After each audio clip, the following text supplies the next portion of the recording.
Unleash the power of knowledge and connect with the heartbeat of the African diaspora. Download our African Diaspora News Channel app now on Google Play and Apple App Store. Stay informed with authentic and diverse perspectives, breaking news, and cultural insights. Immerse yourself in a community that celebrates unity, resilience, and progress. Experience the vibrancy of the diaspora at your fingertips. Don't miss out. Empower your perspective today. Search African Diaspora News Channel and join the conversation. Africa seems to have found a new ally in Europe. You know, for a long time, the relationship that Africa has always had with majority of European countries comes from a place of colonialism, comes from a place of slavery, comes from a place of domination. When people think of Africa, they think of a dark continent, disease, poverty, war, but things are beginning to change. And it was so interesting when I saw African leaders go for the Africa-Italy summit and say whatever it is you want about this summit, but listening to the Prime Minister of Italy talk about Africa, then it warmed my heart and made me realize that maybe, just maybe, we could be having an ally, or maybe there's vested agenda. By the end of this video, you let me know what you think. What I think needs to be done in Africa is not charity.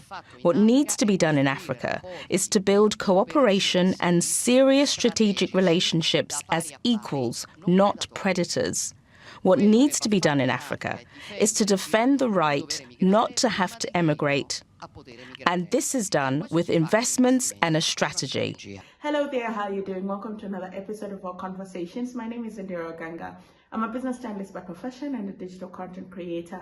I love coming on here and having conversations with you guys about Black people, Africans, our empowerment, and how we can rise up and take our rightful place at the global stage. You can connect with me on social media at Ondiro Oganga, or you can come over to my channel, New Dawn Africa channel, where I profile Africa through people, politics, and culture. Now, not so long ago, African leaders in their numbers made their way to Italy for the Africa-Italy summit. Now, this is a really interesting summit, and it's an interesting time to be an African leader because the world is beginning to pay special attention to Africa. We've seen so many summits. They're coming up by the day. We had the US-Africa summit that was in Washington. There's the Russia-Africa summit. There's the China-Africa summit. There was a summit where African leaders were in France to discuss the future of finance. And now we have the Italy-Africa summit. Everybody wants a piece of Africa. Everybody wants to be in the good graces of Africa. Everybody wants to be strategically positioned in Africa. Now, is this a good thing or a bad thing? It depends on how you look at it. Where Africa is currently, it needs very strategic allies to help it jumpstart its almost second industrial revolution, because we have a huge youth population.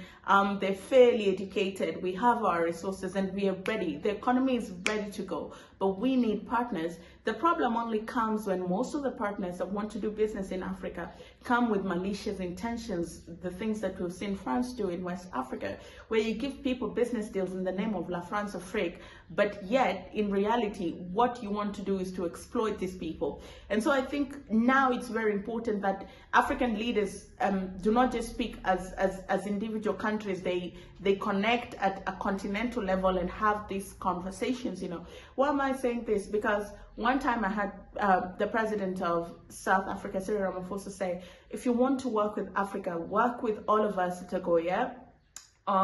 Don't be doing one project here, one project here. That's how you do divide and conquer. And Maki, he was saying this at an international forum. I think it was during the France forum. And he said, we want Africa-centered development. So if you're doing infrastructure, if you say you have money for infrastructure, we want a rail from Cairo to Cape Town. Then you're helping people move, then you're helping goods move. That's the kind of development that we want to see. So some of these forums can be very positive platforms for conversations. Now, the leaders themselves, we all know that the West have their own interests when it comes to Africa. But then again, sometimes you have to play your cards really smart. You know, when someone thinks they're about to outwit you, it's important sometimes to play the game for the long period so that you can get whatever it is that you want. And before somebody pulls out a card on you, you're on your way home because you already achieved your agenda. But why did I give you all this context? It's just because of how we are used to relating with Western leaders on the African continent. And I don't want to say that's about to change, because unless they show actions that match their words, we'll still be skeptical. But there's certain powerful words that were uttered by the Italian Prime Minister, and they stood out for me. For a long time, when people think about the African continent, disease, poverty, hunger, war, that is the vision that people have. And then on the flip side, they just think gold. So this is such a desolate place, but you know what? It has what we need. So we're going to treat them like the desolate place that they are, and we're not even going to regard the resources that they have that are powering our economies. We're just going to do everything that we can to get that, you know. And so the Italian Prime Minister, ahead of that summit, was saying, we need to change the way we think about Africa. We need to change our perception about Africa. And when that happens, then it's going to influence how we do business with the African continent, yeah? Because if you see a place and you attach value to it, you attach value to its people, you attach value to its resources, you attach value to where it is and where it wants to go, then you'll put weight on the kind of business transactions that you do with them.